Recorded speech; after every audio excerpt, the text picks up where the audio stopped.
నమస్కారం, news desk Telugu ఛానల్కి స్వాగతం. ఈరోజు జాబ్ ఇన్ఫర్మేషన్ వచ్చేసరికి central board of secondary education group B and group C level పోస్ట్స్కి నోటిఫికేషన్ అయితే రిలీజ్ చేసింది.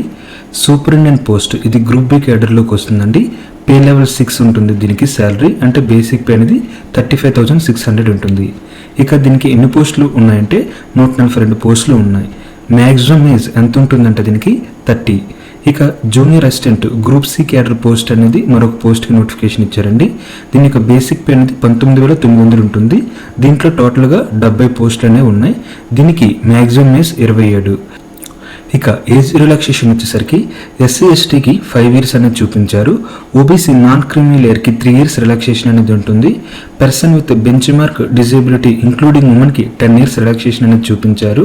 Person with benchmark disability and OBC non creamy layer including ఉమెన్కి 13 years relaxation అయితే చూపించారు. ఇక ఎక్స్ సర్వీస్ మెన్కి మ్యాక్సిమం ఏజ్ అనేది 40 years వరకు ఉన్న వాళ్ళు అప్లై చేయొచ్చండి. అదేవిధంగా ఉమెన్కి 10 years వరకు రిలాక్సేషన్ అయితే ఇచ్చారు. డిపార్ట్మెంటల్ క్యాండిడేట్స్ అంటే ఎవరైనా సిబిఎస్ఈలో పనిచేస్తూ లో లెవెల్ క్యాడర్లో ఉండే వారికి ఏజ్ లిమిట్ అనేది లేదని చెప్పారండి. ఇక ఏజ్ క్యాలిక్యులేట్ చేయడానికి కట్ ఆఫ్ డేట్గా 31/1/2025 వరకు చూపించారండి. ఇక సెలెక్ట్ అయిన క్యాండిడేట్స్కి పోస్టింగ్ అనేది ఎక్కడ ఇస్తారంటే సిబిఎస్ఈకి చెందిన రీజనల్ ఆఫీసెస్లోని, అదేవిధంగా సెంటర్ ఆఫ్ ఎక్సలెన్స్ అనే ఒక కేంద్రంలోని, అదేవిధంగా ఏసీసీపీడీ రాయబెలేరీ అంటే advanced centre for continuous professional development అనే సెంటర్లో కానీ పోస్టింగ్ అనేది ఉంటుంది. ఇక తెలుగు రాష్ట్రాల్లోని రీజనల్ ఆఫీస్ అనేది ఒక విజయవాడలోనే ఉందండి. సో పోస్టింగ్ అనేది ఆల్ ఓవర్ ఇండియాలో ఎక్కడైనా వేయచ్చు. ఇక నేషనాలిటీ అనేది ఖచ్చితంగా ఇండియా అనేది అవ్వాలని చెప్తున్నారండి. ఇక ఆన్లైన్ రిజిస్ట్రేషన్ అనేది అప్లికేషన్కి ఆల్రెడీ ప్రారంభమైందండి. 2/1/2025 ప్రారంభమైంది.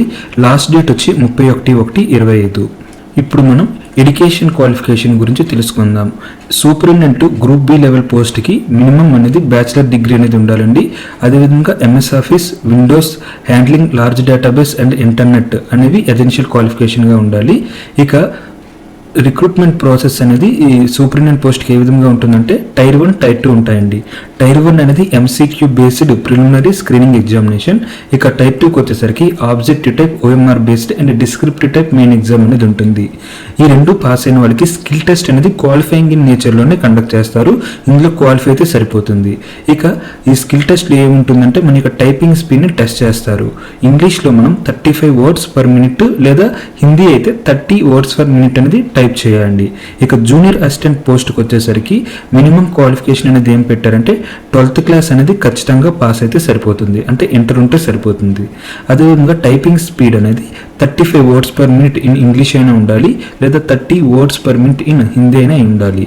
ఇక దీనికి సంబంధించి రిక్రూట్మెంట్ ప్రాసెస్ ఏ విధంగా ఉంటుందంటే ఓన్లీ టైర్ 1 ఎగ్జామ్ ఉంటుందండి. MCQ based preliminary screening examination అనేది ఉంటుంది. ఇది పాస్ అయిన వాళ్ళకి స్కిల్ టెస్ట్ అనేది క్వాలిఫైయింగ్ ఇన్ నేచర్లోనే పెడతారు.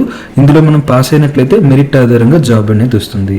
ఇక ఎగ్జామినేషన్ ఫీజు వచ్చేసరికి అన్రిజర్వ్డ్ ఓబీసీ అండ్ ఈడబ్ల్యూఎస్ క్యాండిడేట్స్కి 800గా నిర్ణయించారు. SC ST, person with benchmark disability, ex servicemen, women and departmental క్యాండిడేట్స్కి ఎగ్జామినేషన్ ఫీజు అనేది లేదండి. ఇప్పుడు మనం స్కీమ్ ఆఫ్ ఎగ్జామినేషన్ చూద్దాం. ముందుగా సూపరింటెండెంట్ పోస్ట్కి అప్లై చేసే వాళ్ళకి టైర్ 1లో ఆబ్జెక్టివ్ టైప్ ఎంసీక్యూ క్వశ్చన్స్ అనేవి ఇస్తారండి. అందులో కాంపనెంట్ ఆఫ్ టెస్ట్స్ ఏమేమి ఉంటాయంటే current affairs and general awareness మీద టెస్ట్ చేస్తారు. అదేవిధంగా general mental ability, general intelligence, logical reasoning and analytical ability మీద కూడా టెస్ట్ చేస్తారు. Arithmetic, numerical ability, data interpretation మీద, అదేవిధంగా జనరల్ హిందీ అండ్ ఇంగ్లీష్ మీద, కంప్యూటర్ ప్రొఫిషియన్సీ మీద టెస్ట్ చేస్తారు. ప్రతి సెక్షన్ నుంచి 30 questions వస్తాయి. ఒక్కొక్క క్వశ్చన్కి 3 marks క్యారీ చేస్తారు. సో టోటల్గా 150 questions కి 450 marks అనేవి ఉంటాయన్నమాట. టైర్ 1లోని క్వాలిఫై అయిన వాళ్ళకి 1:10 రేషియోలో టైర్ 2కి మనకి షార్ట్ లిస్ట్ అనేది చేస్తారు. ఇక టైర్ 1లో క్వాలిఫై అయిన అభ్యర్థులు టైర్ 2కి షార్ట్ లిస్ట్ అయ్యే వారికి ఆబ్జెక్టివ్ టైప్ టెస్ట్ అనేది ఉంటుంది. ఇందులో 50 questions ఉంటాయి, 150 మార్కులు. అదేవిధంగా డిస్క్రిప్టివ్ టెస్ట్ అనేది ఉంటుంది, 30 questions ఉంటాయి, 150 మార్కులు. ఇక టైర్ 2 కూడా క్వాలిఫై అయితే స్కిల్ టెస్ట్ అనేది కండక్ట్ చేస్తారు. అది క్వాలిఫై అయిన నేచర్ ఉంటుంది. ఇది కూడా క్వాలిఫై అయిన వారికి మెరిట్ ఆధారంగా పోస్టింగ్ అనేది ఉంటుంది. ఇక జూనియర్ అసిస్టెంట్ ఎగ్జామ్ ప్రిపేర్ అయ్యే వాళ్ళకి ఓన్లీ ఒక టైర్ 1 ఎగ్జామ్ ఉంటుంది. అది కూడా ఓఎంఆర్ బేస్డ్ ఎగ్జామ్. ఇది బ్యాంక్ ఎగ్జామ్ క్వాలిఫై అయ్యే వాళ్ళకి ఈజీగా ఉంటుంది. ఇందులో general knowledge, reasoning and mathematical ability, general Hindi and English, basic knowledge of computer operation, awareness about school education, examination board and it's administration అనే 5 పార్ట్స్ ఉంటాయి. టోటల్గా 100 క్వశ్చన్స్ అనేవి ఇస్తారు. 300 మార్క్స్ అయితే ఉంటాయి. ఇక ప్రతి క్వశ్చన్కి 3 మార్క్స్ క్యారీ అవుతుంది. తప్పుగా మనం అటెంప్ట్ చేస్తే ఒక మార్క్ అనేది కట్ అవుతుంది. అటెంప్ట్ చేయకపోతే మనకి మార్క్స్ ఏమీ పోవు. ఇక ఎగ్జామ్ అనేది హిందీ అండ్ ఇంగ్లీష్ లాంగ్వేజ్లో ఉంటుంది. ఇక ఎగ్జామినేషన్ సెంటర్స్ వచ్చేసరికి మన తెలుగు రాష్ట్రాల్లో కేవలం విజయవాడ ఒకటే ఎగ్జామినేషన్ సెంటర్ ఇచ్చారు. ఇక మనం ఎగ్జామ్ గురించి పూర్తి వివరాలు తెలుసుకోవాలంటే న్యూస్ డెస్క్ బ్లాగర్లోని నోటిఫికేషన్ PDF లింక్ అనేది పెట్టానండి. అక్కడ మీరు నోటిఫికేషన్ డౌన్లోడ్ చేసుకొని పూర్తిగా ఒకసారి స్టడీ చేశాక మీకు ఏ పోస్ట్ సూటబుల్ అవుతుందో దానికి అప్లై చేయండి. All the best aspirants.